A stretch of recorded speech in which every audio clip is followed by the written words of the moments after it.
মন্দির করবে না জেতার পর কে কতগুলো মসজিদ করবে। কিছুদিন আগে শুনলাম বাবরি মসজিদ করবে, এটার জন্য ভোটটা দিন। আমি মন্দির মসজিদ নিয়ে আলোচনা করতে চাইছি না, কিন্তু নির্বাচনটা কিসের জন্য হচ্ছে?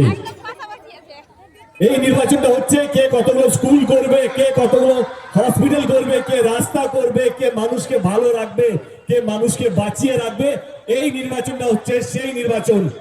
এই নির্বাচনটা কোনো মন্দির বা মসজিদের জন্য হচ্ছে না, এই নির্বাচনটা হচ্ছে আপনাদেরকে কে ভালো রাখবে। এই নির্বাচনটা জয় শ্রীরাম বা জয় বাংলার হচ্ছে না, এই নির্বাচনটা হচ্ছে বাংলার প্রত্যেকটা মানুষকে ভালো রাখা নির্বাচন।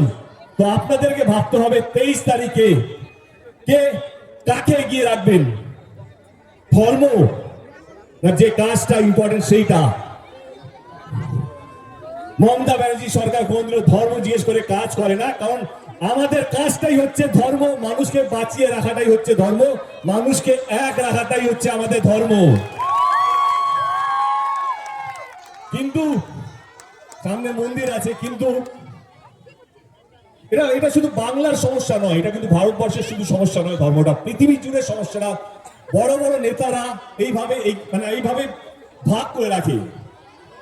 ব্রিটিশরা আমাদেরকে 250 বছরের বেশি রুল করেছিল, হিন্দু মুসলিম দেখিয়ে দেখিয়ে তারা 250 বছরের বেশি রুল করে গেছে, রাজত্ব করে গেছে ধর্মের সুশ্রী দিয়ে দিয়ে। আজকে ধর্মের সুশ্রী পৃথিবী জুড়ে দেখতে পাচ্ছেন। ইরান, ইসরায়েল, আমেরিকার ওয়ার দেখতে পাচ্ছেন।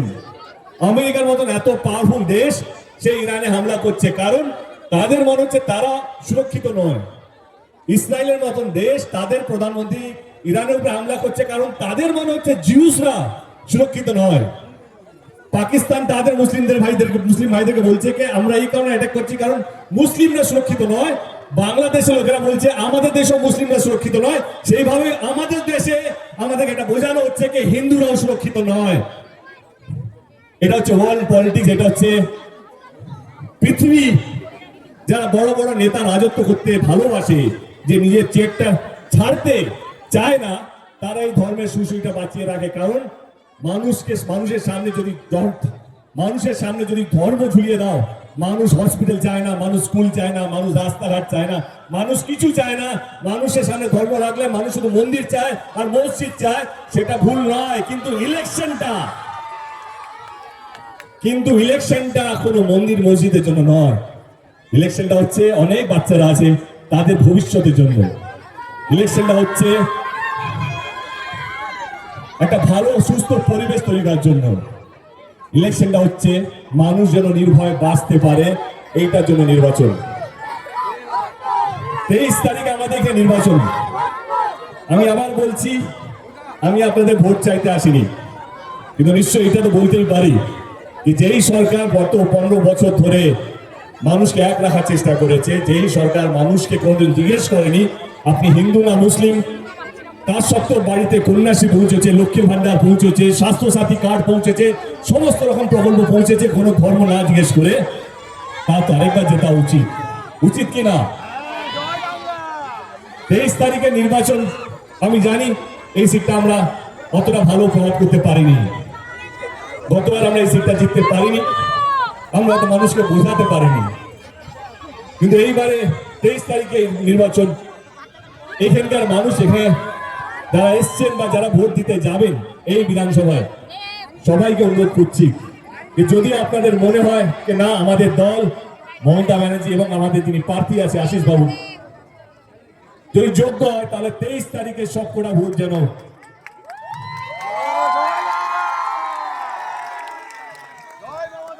আজকের দিনে কাউকে রাজনীতি বোঝাতে হয় না। আমার মনে হয় আপনারা সবই বোঝেন। ইনফ্যাক্ট বাঙালিকে রাজনীতি বোঝানোর ক্ষমতা আমার মনে হয় না ভারতবর্ষে কারোর আছে। জানি আপনাদের মাথায় চিন্তা বা আমাদের কর্মীদের মাথায় চিন্তা হচ্ছে হয়তো 90 লাখ ভোটার কমে গেছে। তো আমি গ্রামে গ্রামে ডিস্ট্রিক্ট গত 15-20 দিন ধরে ঘুরছি। আমি আমার কর্মীদেরকে বলে যাচ্ছি, এখানে পরে আপনারা মিলিয়ে নেবেন যে 2021-এ যা ফল করেছিল তৃণমূল কংগ্রেস, তার থেকে মিনিমাম 5টা অন্তত বেশি সিট এইবারে জিতে আসবে, এটা নিয়ে কোনো সন্দেহ নেই। 90 লাখ ভোটার চলে গেছে, এখন এটা কান্নাকাটি করে লাভ নেই। আমরা কি করতে পারবো, কিভাবে মানুষের বিশ্বাস জিততে পারবো, কিভাবে মানুষকে বোঝাতে পারবো, এটাই আমাদের হাতে আছে এবং আমরা জিতবো এবারে। আমার 2021-এর থেকে এবারে বেশি সিটে জিতবো, এটা নিয়ে কোনো দ্বিধাবোধ নেই। ইংলিশ বাজারের মানুষকে অসংখ্য ধন্যবাদ। আপনারা অনেকক্ষণ ধরে আপনারা ওয়েট করছেন আমার সাথে দেখা করার জন্য বা আমার কথা শোনার জন্য। একটা অনুরোধ রইল কে এইবারে 2026-এ যেন এইবারে আমার যিনি প্রার্থী আছে তিনি যেন আশীর্বাদ পেয়ে এখান থেকে জিততে পারেন, এটাই আপনাদের কাছে অনুরোধ।